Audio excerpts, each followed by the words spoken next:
Hello everyone, in this video I'll be showing you an Arcane Archer Fighter multi-class with the Swarmkeeper Ranger in Baldur's Gate 3.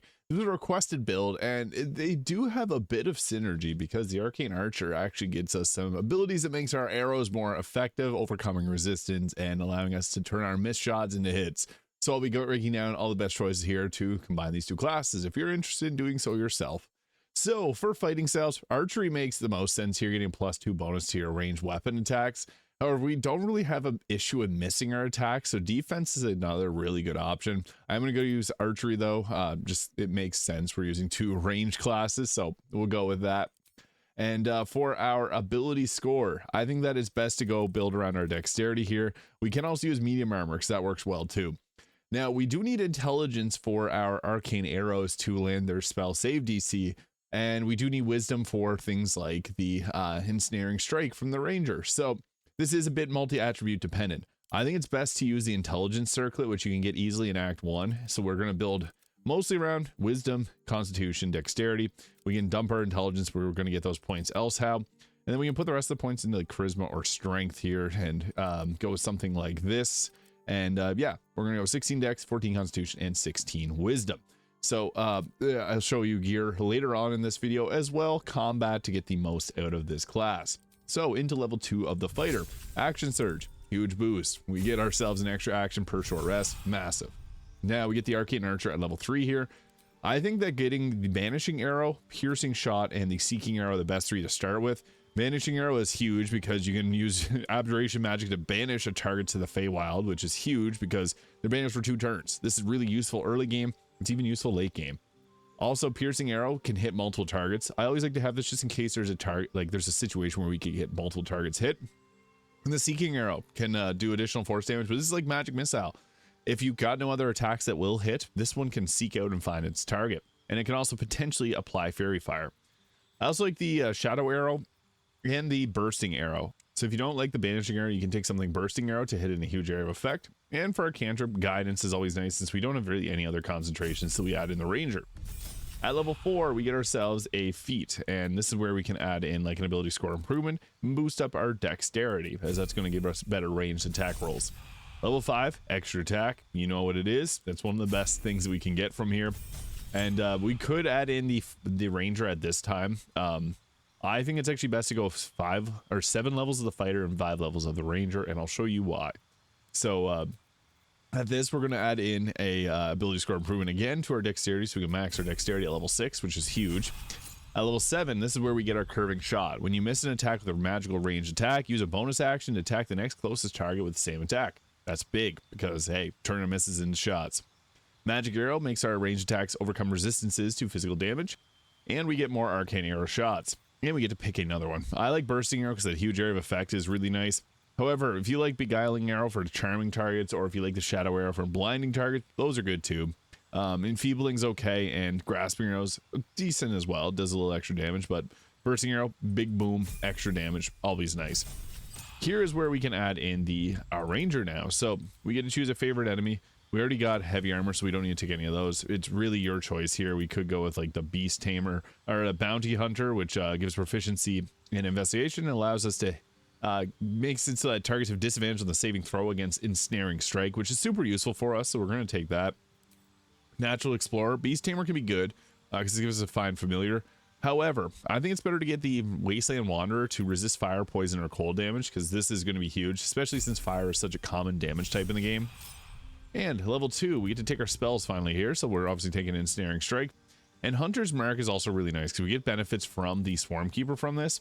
Long strider is also a good choice here, and for the fighting style, we'll take our defense here now. And once we get to our next level here, is when we choose a subclass, which we're going to go obviously Swarmkeeper, which gives us Prey Scent, so our hunter's marks are more effective here. We get Mage Hand, and we get Fairy Fire. We just choose a Gathered Swarm. I like the Moths because these can blind your targets. The Legion of Bees can push enemies away and deals additional piercing damage, which is also quite nice. And this can shock targets. I'm a big fan of the Moths because blinding targets is really useful, so I'm going to take that there. And again, we can take Long Strider. Hail of Thorns is okay. I wouldn't fully recommend it compared to the other attacks we got with our bow. And then Fog Cloud's nice to be able to hide out in. And I go with either Long Strider or Fog Cloud, just depending on your personal preference. And once we get to level 4, we get to you can change your swarm if you'd like, but we can also go with an ability score improvement to improve our wisdom if we wanted to.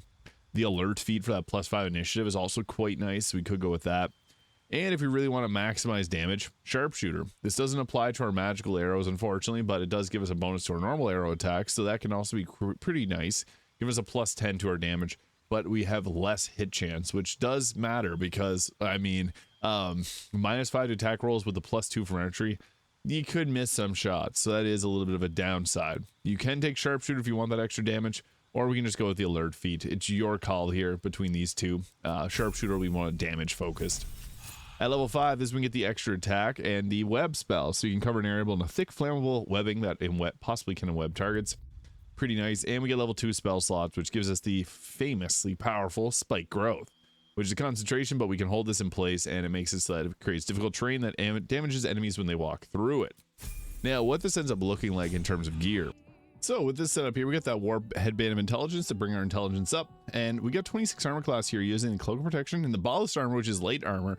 However, this gives us target's vulnerability to piercing damage unless they're resistant or immune to it, and +2 to initiative, so we can actually hit very hard with this.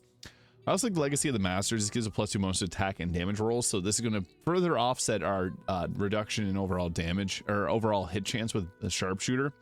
Evasive shoes for +1 armor class.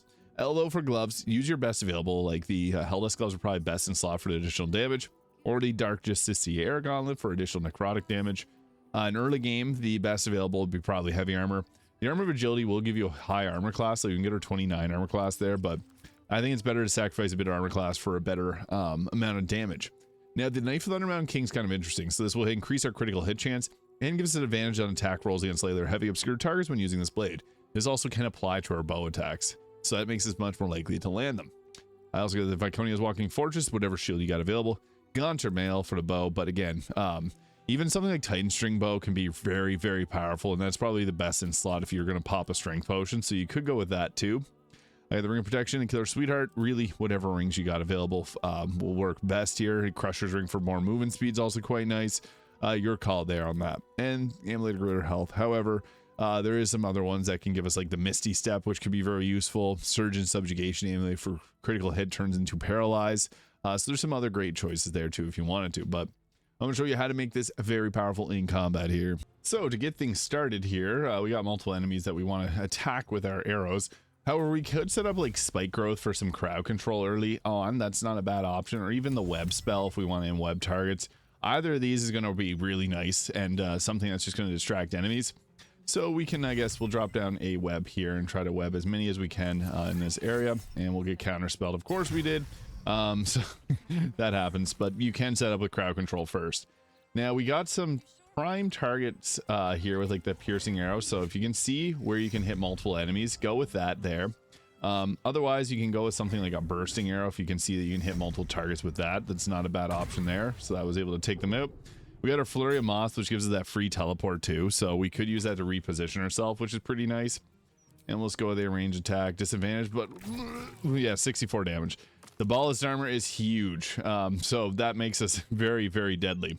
And we can also apply like a Hunter's Mark on a target, so we can go ahead, apply that on there, Hunter's Mark's Quarry, and then Action Surge, so we can shoot some more arrows.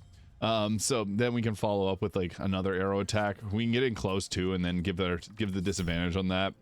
We had a critical miss, we'll turn it into a critical hit and hit for 88 points there. And then we're going to use our other arrows to be able to hit some more targets here, so that's not going to hit anyone that we want. So sometimes even just using a regular arrow attack's kind of nice. And boom, that took that target out there. Additional psychic damage, always nice. So that was a pretty effective first turn. We cleared out a bunch. I could have probably used the piercing arrow to hit multiple enemies here, but hey, we'll take that. Sometimes you get lucky and they'll get right up in your face and set you up for a piercing arrow that's going to hit multiple enemies at a time. Now, the sharpshooter benefits doesn't actually apply to this, so unfortunately you're not going to do crazy amounts of damage, but it's more than enough to be able to take out most of them.